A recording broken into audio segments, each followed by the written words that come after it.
the last thing we want to get to, because we're not going to finish this whole thing. So what I do want to get to is when we have 10 sfirot, right?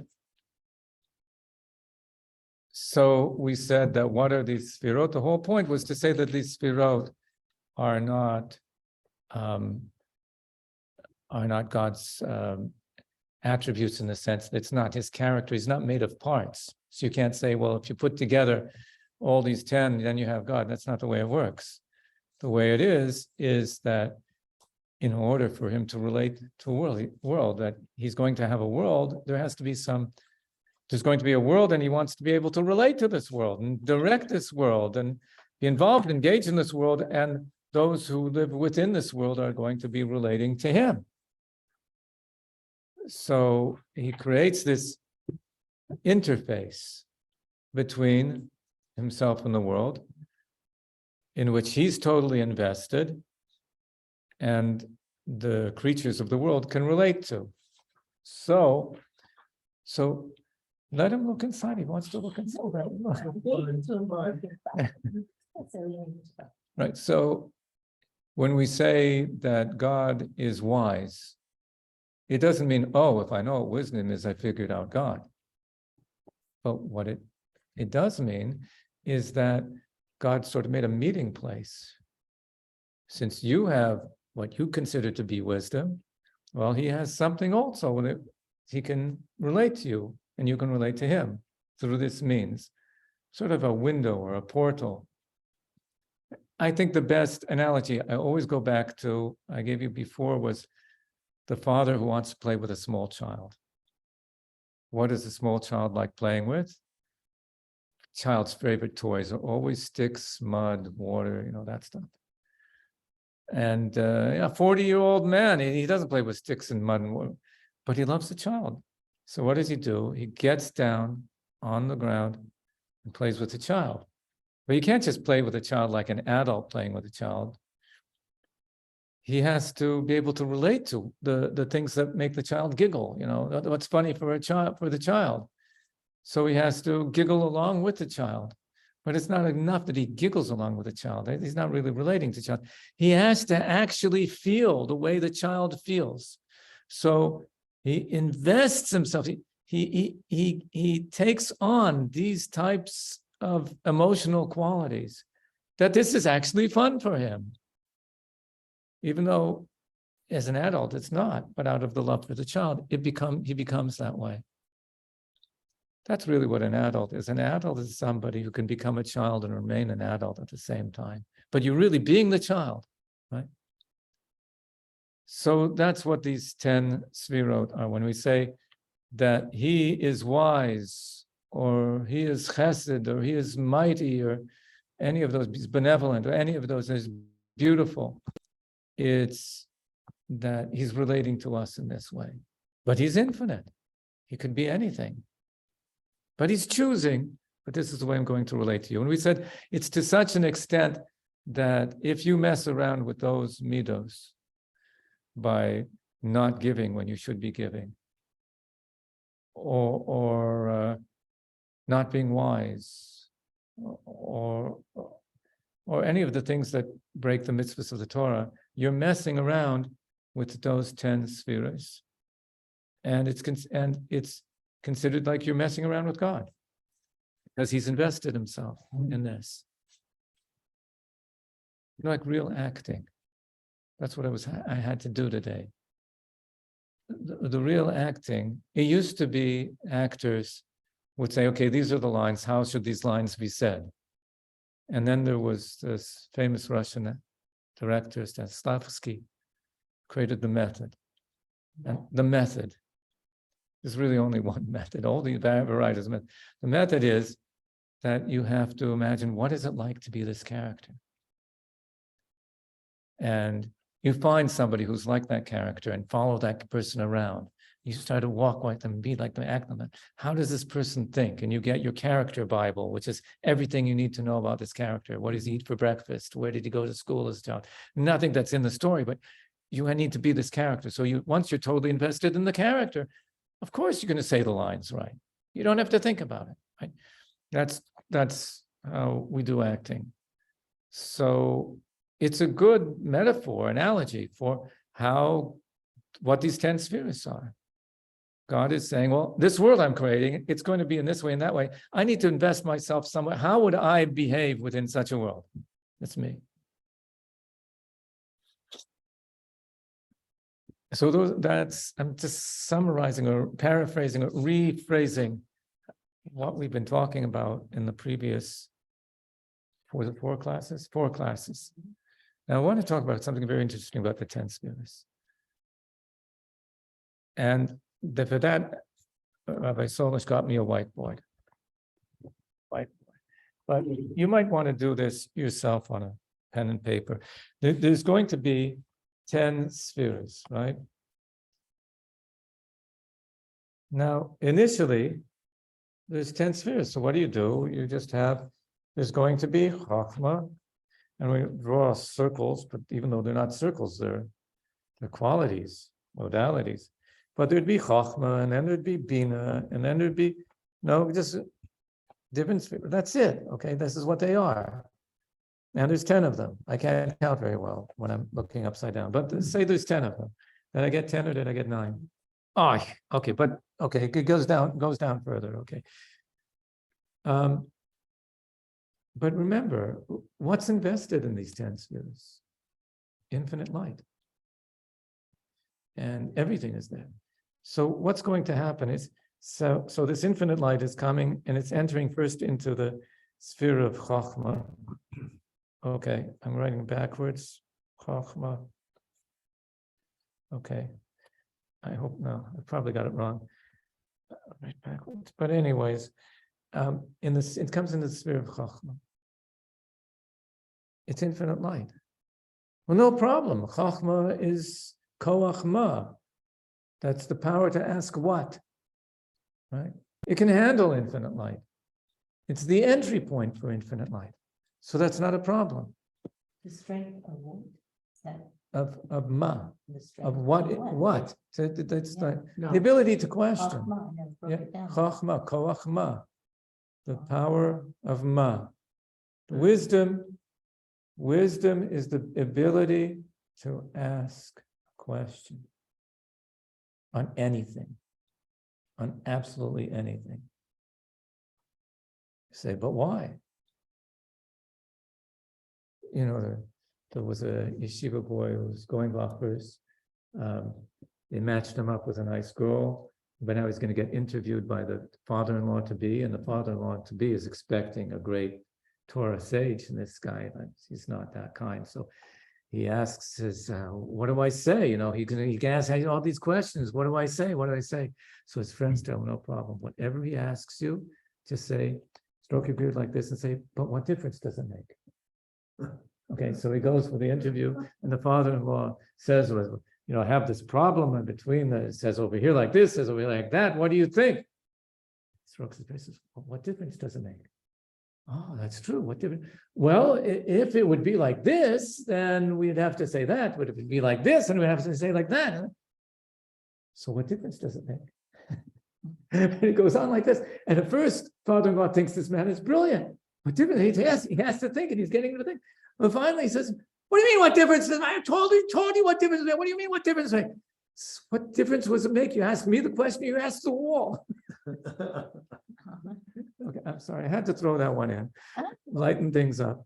But a real chacham is somebody who can ask on anything. He's open, and everything is wondrous. Everything is amazing. So everything has a question to it.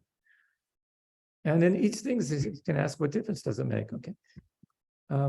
So that's the real chachma. Chachma is you're capable of having infinity. I heard this from Professor Imbo. Did you meet Professor Imbo? Yes. He came to N-Town. Professor Imbo, right? He's a brilliant physicist. Works in the fundamentals of physics. And he's totally nuts. And he told me that when you're thinking deeply, you really have to understand, you're really seeing it, and you've really got it down, you're on the verge of insanity. if you would stop at that point, right, and try to sustain it, you'll fall over the cliff. But that's the only point when you're borderline insanity, when you can really see how the whole thing works. It's amazing, amazing thought. So this is Chachma. Chachma stands on the boundary of infinity. And it's able to handle that by keeping on continuously saying, yeah, what is it? So what is it? What is the wonder? State of wonder of the Chachma. What is it? He's not trying to define it and put it in nice, neat little boxes, and now I'm going to make sense, and I got a nice little system over here that's going to work for me. No, that's not Chachma anymore. That's understanding. That's Bina. There you're going to lose the infinity. You can't handle infinity there. But in Chachma, you can still handle the infinite. No, I just remember I told you the story of the Grand Canyon story. Do you remember the Grand Canyon story? Good, so I'll tell it again. Do you remember the doctor? You remember the Grand Canyon story? So it's a friend of mine who come out from behind my white screen for a minute. A friend of mine who was David Fleischman, who became a Vaser. He was hitchhiking, probably about 19, 20 years old, and he wanted to get to the Grand Canyons. He's standing at the side of the road as somehow. This must have been in the 1970s when people still hitchhiked. Yeah, I hitchhiked across America. It was 1975. That was the last time we could do it. Yeah, but they told me don't go anywhere near Chicago. So he's hitchhiking, and what do you know? Car pulls up onto the side of the road. Bunch of guys his age. Where are you going? Grand Canyon, fantastic. Jump in. Let's take him. Sitting in the back seat between two guys, and they say, "So you ever been to the Grand Canyon?" "Never been there before." "Never been there." One of the guys says, "Well, we got a surprise for you. We got a real treat for you." Takes off his T-shirt and puts it on over David's eyes as a blindfold. And they keep on driving. He feels like they're going up, and they're swerving around. And then he feels the car pulling over onto the gravel. Okay. And the door opens. Guy says, "Okay, hold on to my arm." And the other guy's got his other arm. Okay, gets out of the car, stands up. Okay, walk forward, another more forward. Okay, keep going. Okay, one more step, That's it, stop right there. Okay, hold on. And they pull off the blindfold. He says, "I don't know how long I was looking. I don't know. When they took off the blindfold, I had no clue what I was looking at. I didn't know, is this 1,000 miles away or 2 inches in front of me? Literally. I could hardly know which way is up and down. The only one thing I knew at that time was if I tried to figure this out, I'm lost." So he says, "I just stared and let it happen. And then slowly, at a certain point, everything came together. And this is a canyon, and that's a rock, and that's up, and that's down. And perspective came into place, and it was all there."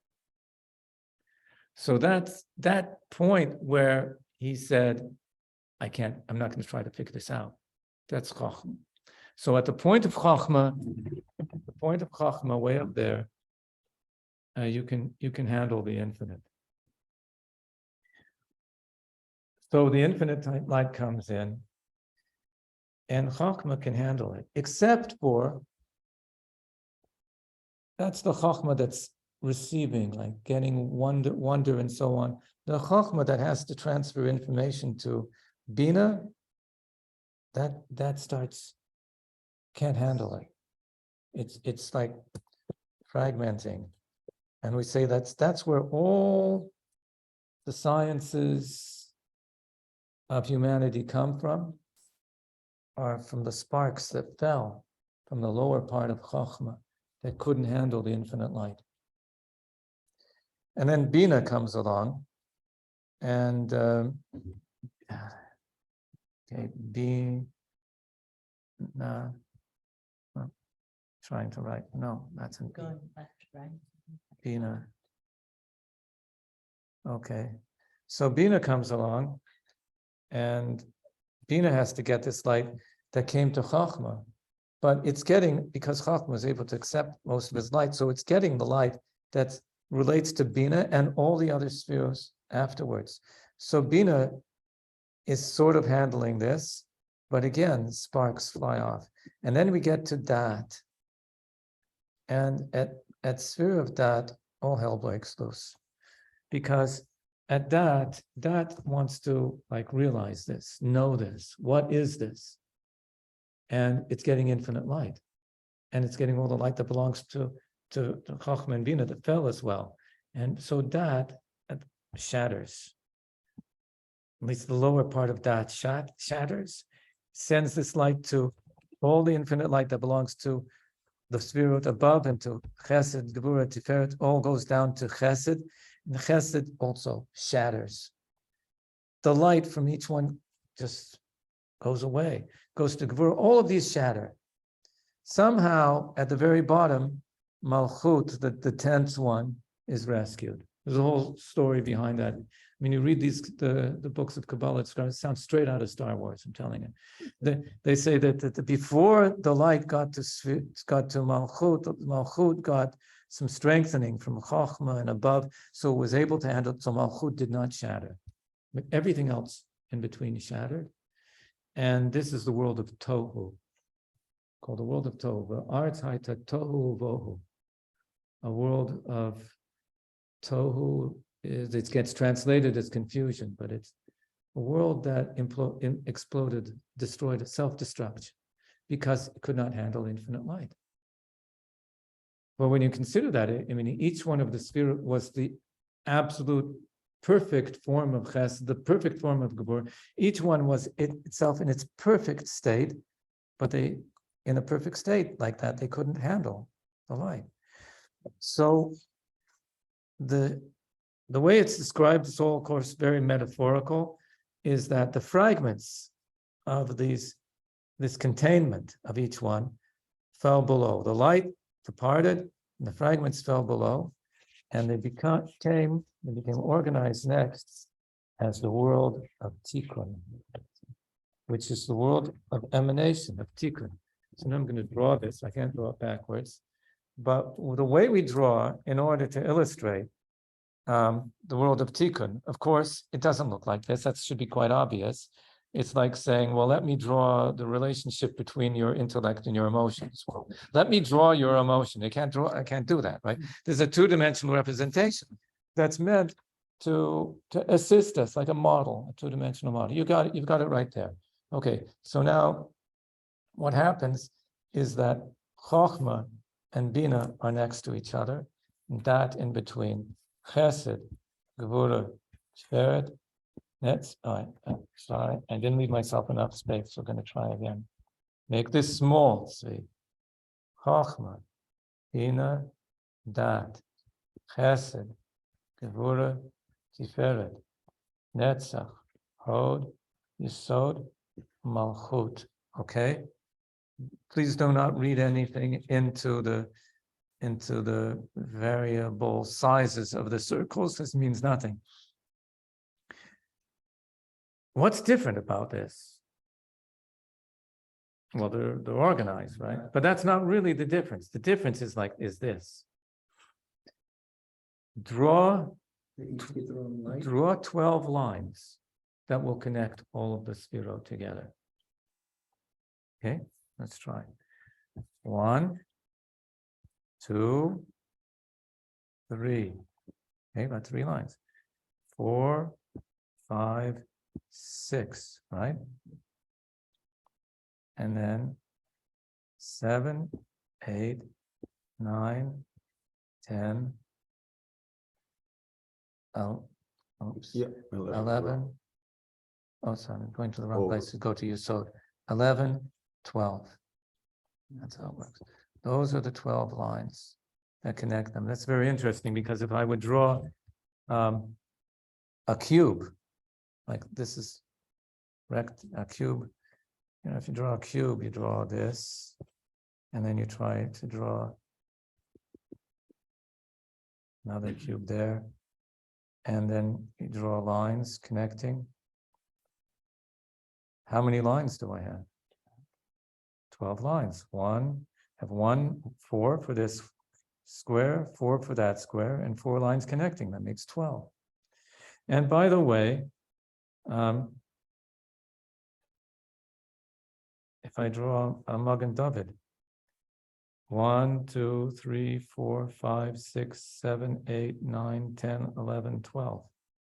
12 boundaries. And by the way,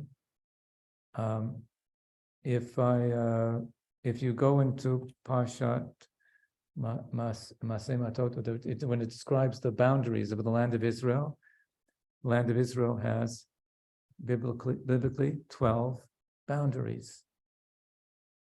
Right? So we're talking about a 3-dimensional cube collapsed into 2 dimensions, has 12 boundaries. And there are 12 tribes of Israel, and there's of course 12 zodiac signs because there's 12 lunar cycles to a year, approximately. 3-dimensional cube. Into collapses. 2 dimensions, you end up with 12 boundaries. Collapsing 3. So that's how these work. So what's different about this now is what we say once we've done this. Once we've done this, what you've done is you've now introduced Chokhmah into the entire system. Is kulam b'chokhmah sita. You made all of them with chokhmah. Now all of them are connected. And it's not just they're all connected to chokhmah, but all of them become a system of chokhmah. I wish I could get to do this. You know, you make things like with these flexible, whatever they are, like sticks that are flexing and so on. And you take all of these and put them together. Anywhere that you would pull, all the other ones would be affected by it. Right? If you pull over here, this down here is going to be affected, and Malchut, everything is going to change. That's how some psychologists test is a person healthy and relaxed. Stand up, I'll show you. So just relax yourself. Okay, relax yourself. Okay, so now watch this. All of him moves, right? And if I lift his hand, you can see that his right leg is moving as I lift his hand. Right? If I pull his ear, his finger over here was moving, right? So you maybe see that, thank you. A healthy human being, if one limb is pulled, the whole body is affected by it. Compensates. Whatever happens to you in any part of you affects all of you. So there's a word for this, a very important word. So I'll write it. Hitkalalut.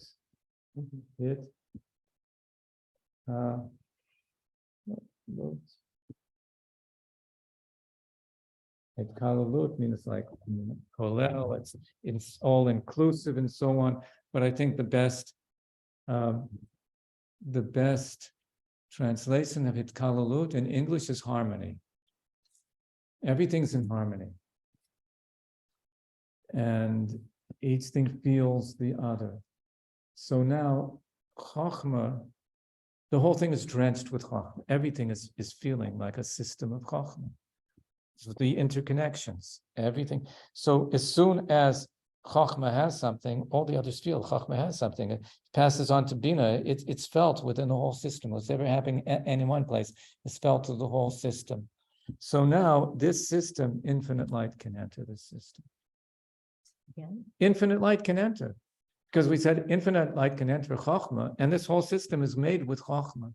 So even though this is not Chokhmah, this is Bina, and this is Chesed, and this is Netzach, they're not Chokhmah, but they feel Chokhmah in them. So when they get a certain light, and well, this is infinite light. Yeah, well, this relates to Bina. Oh, I know Bina, I'm connected this way. Well, this relates to Hod. Oh, I know Hod, I'm connected this way. So they have those interconnections so they can relate to everything. And within each one as well, the entire system of 10 sfirot is there within each one. I can't draw it, I'm sorry. But if I could, within each one has all the 10 sfirot and they're connected to all the other 10 sfirot. So I'll give you a different type of analogy for this. I should have brought one with me. Let's say I have in my hand here a beautiful diamond or ruby, sapphire, whatever it is, a beautiful one. And I ask you to appraise it. How much is this diamond worth? Okay, a decent diamond, how much is it worth? A single diamond, any idea? $8 grand. Eight grand, okay? That's an expensive diamond. Yeah. Okay. So let's say now I have 10 of these. It's 80 grand now, right? So I got 80 grand. I could sell each one for 8 grand. That's 10 of them. I take out my laser or fine drill and I take one of these diamonds. I start drilling a hole right through it. It's what the are you doing, right? That's 8 grand. You're drilling a hole. So how much is it going to be worth now? How much is that diamond's got a hole through it? How much is it worth now? Not so much, right? Maybe it's still, let's say it's still worth 6, 4. Okay, it's half the price. That's 4 grand. Okay, that makes the math easier for me. So now you've only got, I've drilled a hole through each one. They're worth now total 40 grand. I take a beautiful thread, put it through all of them. Oh, it's 400. And make a necklace. It's worth 200 grand. Well, okay, give me 150. Okay. It could be, right? It's good, it's a deal. Okay. So let's say I hired a team of workers. I got the best workers. Like it's a major project, high-tech project, and I needed the best marketing team. I needed the best techies and the best design, best everything. Okay, quality assurance, everybody. I got the best. Right? And they can't work with each other. Let's say I got a lousy manager and he decided that everything has to go through me. Right? The whole project is on the floor. Forget it. It's not going to get anywhere. I got a nice team of guys that are okay at their job, but they can really communicate well with each other. That's valuable. That really works. Right? It happens over and over again. So I had a friend who was a mathematician, and he was hired to write an algorithm for a factory floor. But not just one, he needed to basically work out the mathematics of factory floors in general, so which is what he did. He came up to an amazing epiphany. He says, but he proved it over and over again. He said, whatever the system was, he had a general principle he could work with. You cannot create any system in which each machine is working to its optimum. In an efficient system, there will be none of the machines. In any efficient system, I don't know how to say, I'm sorry. It's too late at night. But you can't create an efficient system. No individual machine will be working at its optimum. No individual machine will be working at optimum 100% of the time, right? Okay. That's just the way it works. And anytime you try it, you just wreck the whole thing. If you ever play football, you know that, right? If you ever played in a band, you know that, right? You know, what's the movie where the guy's got the new guitar, and what's special about his electric guitar? 11. You know that one? 11? 11, yeah. All the other guitars only go up to 10, but his goes up to 11. Right? Like the teenage bands, everybody's keeps on turning themselves up all the time. You know? So you had to get the sound man, to keep turning you down while you're turning yourself up. You know? Okay, so there were some great musicians that were incapable of playing with anybody else. Bands that just fell apart because they're all great musicians. That was the problem. Okay.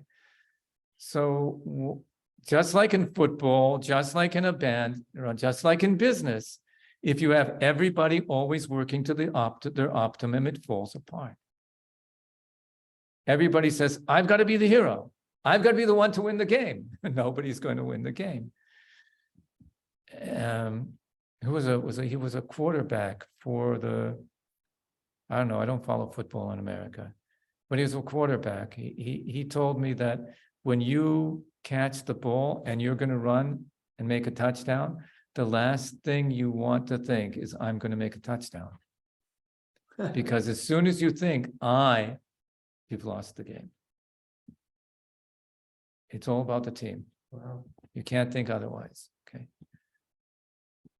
So this is exactly what I was talking about. In the world of Tohu, they're all individuals. So Chachma can handle it, the rest cannot. But the world of Tikkun over here, not individuals. They're all compromising. They're all making space for the other. Okay, so this is not the perfect, ultimate, pure chesed. It's not the pure, ultimate gevura. It's not the ideal world, like ideal in the Greek idea of the ideals, perfect ideals. They're not the perfect ideals. There was a world of perfect ideals. It shattered. This is a world of compromise. We're getting a harmony to get along with each other. So this, we're able to filter the light down, and it can come down, virtual infinite light to come down into the world. But the light isn't as strong. And like I said, it's not ideal. It's not as strong, ultimate, as in that initial world. Our mission, why we're given Torah and mitzvahs, is to make this harmony as perfect and as ideal as the shattered world that came before. That the same light, that tremendous light that was in the world of Tohu, should be able to exist in this finely tuned, balanced world of Tikkun. We want to have it all. That's the idea. Of this finely tuned. This is the finely tuned world where everything, but it's not roaring with that infinite energy anymore. But everything's working nice and beautiful, and It's the mediocre employees that work together. yeah. But we want to have both. Right. You see, so the idea of Torah and mitzvahs is when we bring Torah and mitzvahs, we're fixing up this world and bringing it into infinite light. So eventually, it can have the infinite light of Tohu. Where did that infinite light of Tohu fall? Where do you find it in this world? Tohu, that Tohu world where everything was in a state of absolute ideals, couldn't get along and they're foreshadowed. Do you want to meet an Olam HaTohu, the world of Tohu, that's shattered? Where will you find it? Do you have a 2-year-old in your house? Or maybe a teenager?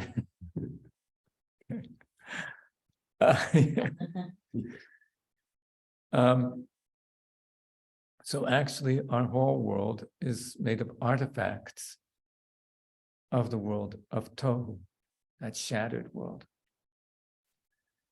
And the only thing in our world that is not Tohu, that is Tikkun, is the neshama of the human being.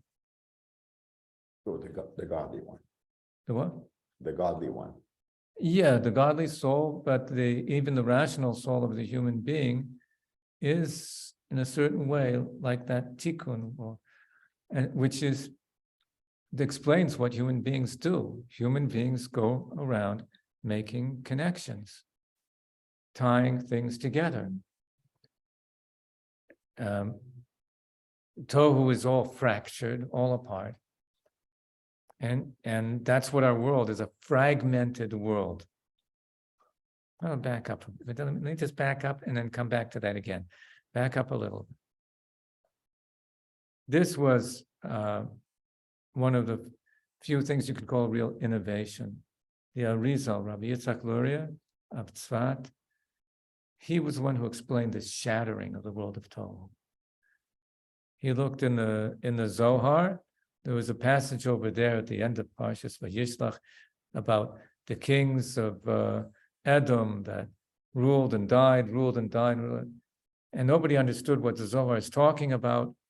And he explained, everybody thinks that this world came through a gradual process of emanation after emanation, and gradually we got down from infinite light to this finite world. Nobody's been able to figure out how do you get from infinite to a finite world. Well, this is how it works, he says. There was a catastrophe. There was an explosion in between. The shattering of the world of Tohu. And why was there a shattering? Because at the very beginning, there was a symptom, there was a complete removal of all light. And that created a system that led to this shattering. And from that point on, we're dealing with a fragmented world. And he gave an example. If I could take a book and throw like this, all the letters from the book, hold on to the book and throw all the letters from the book up into the air, and then let them settle all over the place, or even back in the book again, and hand you the book. Okay, put the letters back together again. That is our world.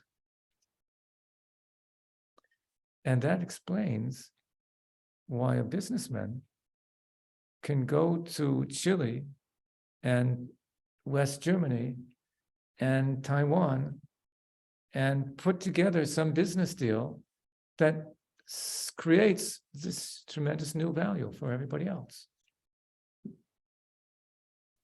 And of course, he sells the shares and makes good money off of it too. But I mean, that's what we do. Everything that we create, whether it's in the arts or in the sciences or in commerce, we are creating value by putting pieces together. Well, how does that happen, right? This piece is worth this much and this piece is worth this much. When I put them together, they're worth more than the sum of the parts. How does that work? That's exactly what business is all about, right? You have to have that cup, Yiddish cup, to see that, why should I sell this for $8 and this for $10? I put the two together and I have $42, that's what we do. So why does it happen that? Well, why is that? Well, the explanation is because originally they were a single whole that was capable of containing the infinite, but they're shattered. As you put them back together, you start approaching that infinite value again. So we're making all these connections, connections. And throughout history, the people who made the most connections, the little Jewish people traveling all over the world, from one end of the world to the other, making all these connections. So they're going from place to place, picking up a piece of the shard and picking up a piece of the shattered shard and picking up a piece and pulling them all together. Yeah. And success because they've done. If you wanted to meet Ramses II, where would you go today? If you go to a museum, he's in a mummy, kind of dead. If you go to a college, he's for sure dead over there. If you come to a Passover Seder, he's kicking and alive. We're still trying to get out of his clutches. Right? And it's not just Pharaoh, it's the ancient Persians and the ancient Greeks and the Romans and the Arabic civilization and all of Europe. And we collect this stuff, assimilate it into Judaism, this thing we call Judaism, and keep it alive. Plato, my guess is that Plato and Socrates and Aristotle would have been long forgotten word for the Jews. I was going to say that's an audacious claim, but for sure, the Arabic philosophers would have been completely forgotten. Because once the Ghazali rejected all of them, and they were all considered heretics, and that's the end of it. So, but the Jews preserved them. We translated it for the Europeans from Arabic into Latin for them, and now they got them, okay? Everybody learns Aristotle with the commentary of Averroes. Why him? He was a heretic to the Arabs, but the Jews liked him. So the Jews were the ones who translated Aristotle into Latin, so they translated him. And all these things, we collect all these, the arts and crafts of Egypt are preserved in the book of Exodus, in how we build a Mishkan. Right? Where did we pick up all those crafts? In Egypt. To be able to do that. So we pick up all these books, but even after that, when the Roman Empire collapsed, there was still commerce going on, all the way from the Iberian Peninsula to China. Who was doing it? There were Jewish families that had connections all the way across the world, all the way across the world. Merchants, right? So, yeah, I think that's typical of Jewish people, is making these connections. The rabbis say as much, they say that the Jewish people are to the world like the winds. The world could not exist without wind. The world can't exist without the Jews. What do the winds do? It's hot over here and cold over there, dry over here and wet over there. The winds move everything around. And that's what Jews do. They move everything around. Who was it, the Frenchman? The Frenchman, 18th century, what's his name? Anyways, I forget these things all the time. He said, the Jews have taught us a kinder, more peaceful way of life. Instead of making war with your neighbor, make commerce with them. Yeah. And they taught us to keep our currency in funds in paper, right? Once it's on paper, don't go looting the caravan because it's all on paper anyways. So, but it's in general, it's what humanity does. I think just saying it's especially, there's a saying that the Jews are just like everybody else, but more so. Okay. So that's what humanity does. So what we do in our footsteps in life, we're led from place to place to find the sparks. Just like in those video games, you come across these things, you're supposed to pick them up because you're going to need them later in the game. So maybe this is where they got it from. You're led from place to place to pick up the sparks that are related to you. And eventually, if not in this time, in some lifetime, you're going to use that for a holy purpose, a divine purpose. If you learn to play the violin at some point, your violin will inspire somebody to become a better person, to do something, bring more wisdom into the world, something. If you learn to be an actor, whatever you did. Right? So just today, somebody sent me a song. They said, I took a song by James Taylor and I rewrote the words, and now it's all about Hashem. And what was the song? You've got a friend. Okay, very nice, but why are you attributing it to James Taylor? Right? It's Carole King, whose real name was Carol Jean Klein, right? Both her parents are Jewish. And so you're helping out her neshama, maybe because you made her put her songs instead of the friend now becomes Hashem. Now maybe her neshama will feel a sense of tshuva, who knows, right? But everything that you get, everything you pick up in the world, it's one of those fragments, and you have to put it back together again. Put the pieces back together, and when you do that, you're funneling that light of tohu to come into the world of tikkun and fixing up the whole world, harmonizing everything, instead of it being fragmented. Okay, the question is, do we see today in 2023 a more harmonious world than existed, say, in 1723, 1823, 1923? Is the world more harmonious today? Hitkalalut. What? Hitkalalut was the word I said for harmony. Is it less tohu and more tikkun? Which one is it? Is it still, no, I'm in charge, no, I'm in charge, I'm in charge, or is there more harmony today? It's both. End of the spectrum. It's really bad. I think And it's the most astonishing degree of this hitkalalut, of this harmony, we saw in the year 2020. In a good way, in a bad way. In a bad way, that a disease was able to so rapidly travel. But there was a time when you wanted to buy groceries, you had to go in your car remember that? You had to go to a place and buy groceries. Remember doing that? Right? Okay. I mean, all of a sudden, we're all really one globe in a way that never was before. There were symphony orchestras that were putting out recordings of the entire symphony playing, but everybody was in their own home, right?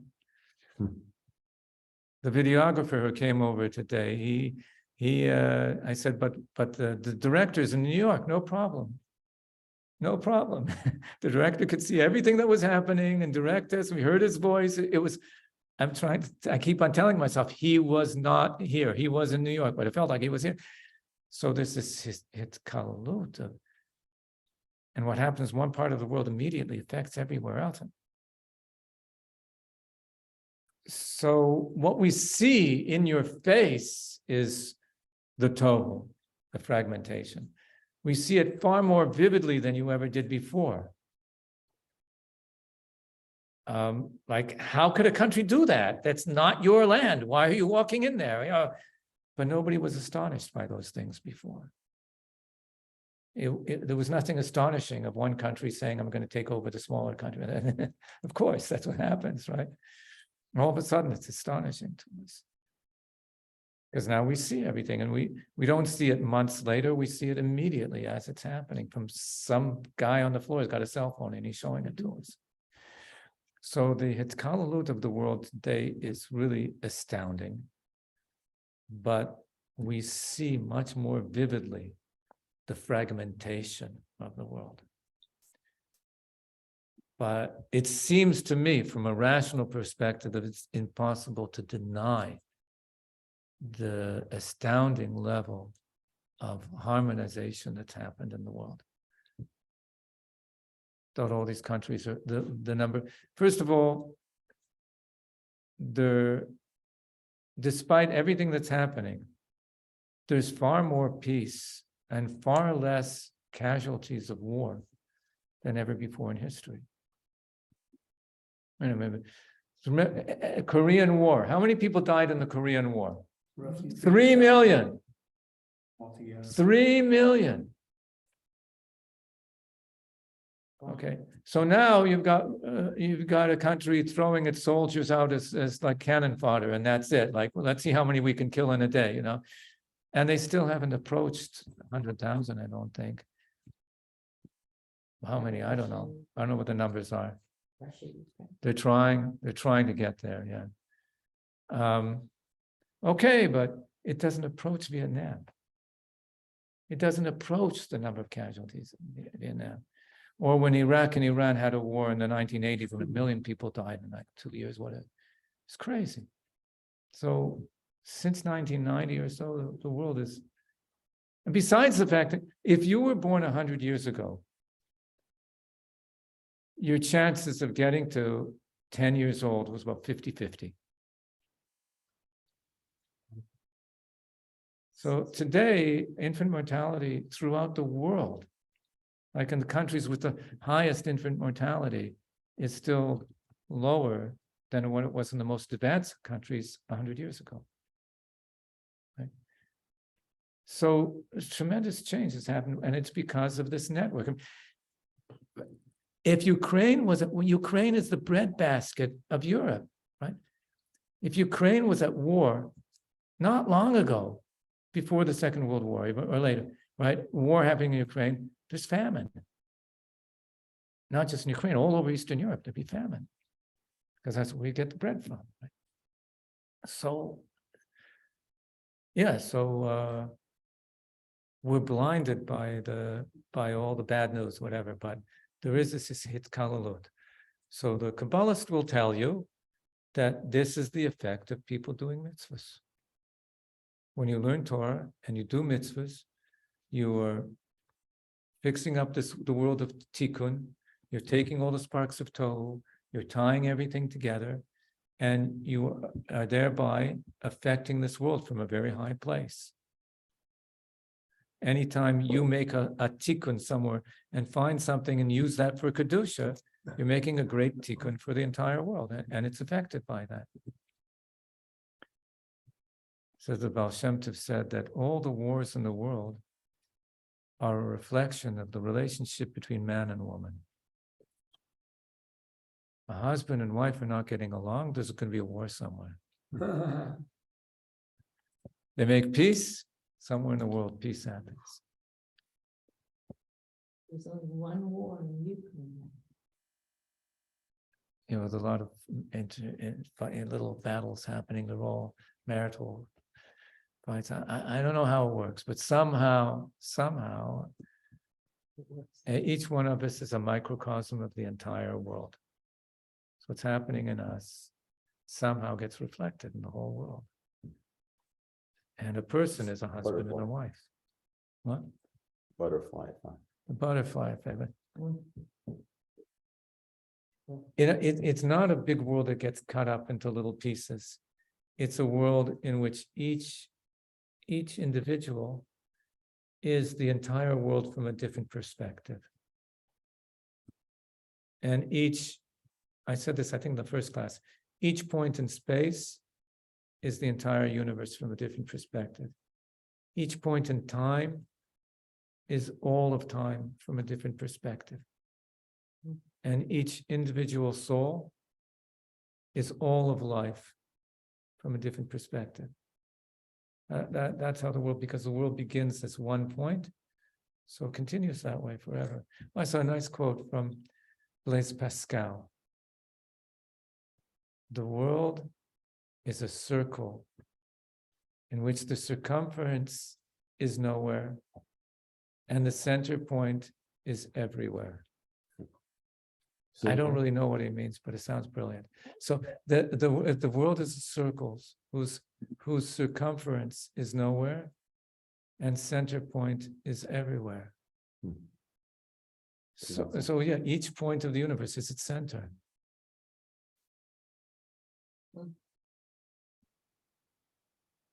I mean, that's how cosmology, contemporary cosmology works, is that each point of the universe is.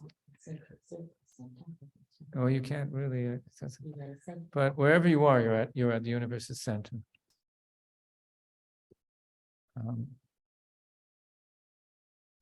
So.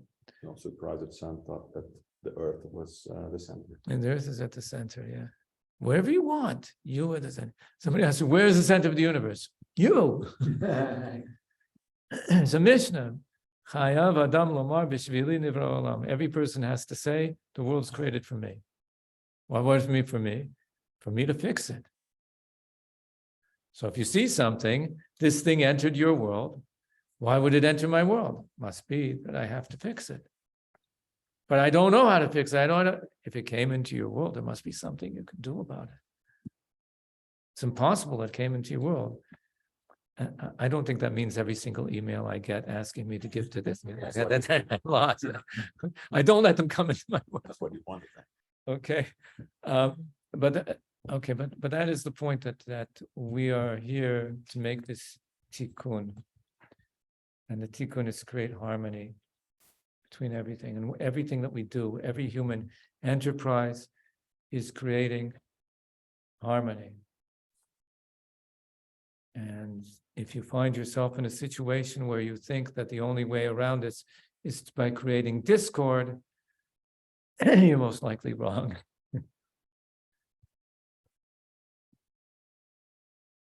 Yeah. And that's a good Kabbalistic teaching, isn't it? I like that. I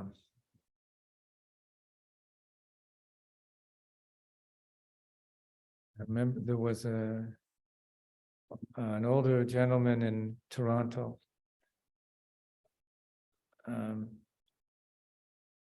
Rum. And we would see a whole machlokas, whatever, tearing apart the community. These people on this side, this side, but that, and you're yelling at each other, yelling at each other. He would say, "Years Shemaim Bretnish," that's Yiddish. The fear of heaven doesn't burn like that. It's not, when you're yelling, it's not the neshama yelling. The neshama wants to make peace, make shalom, find some way to work things out. It's a beautiful story. There was a rabbi in Florida who wrote to the Rebbe. He wants to make a mikveh over here.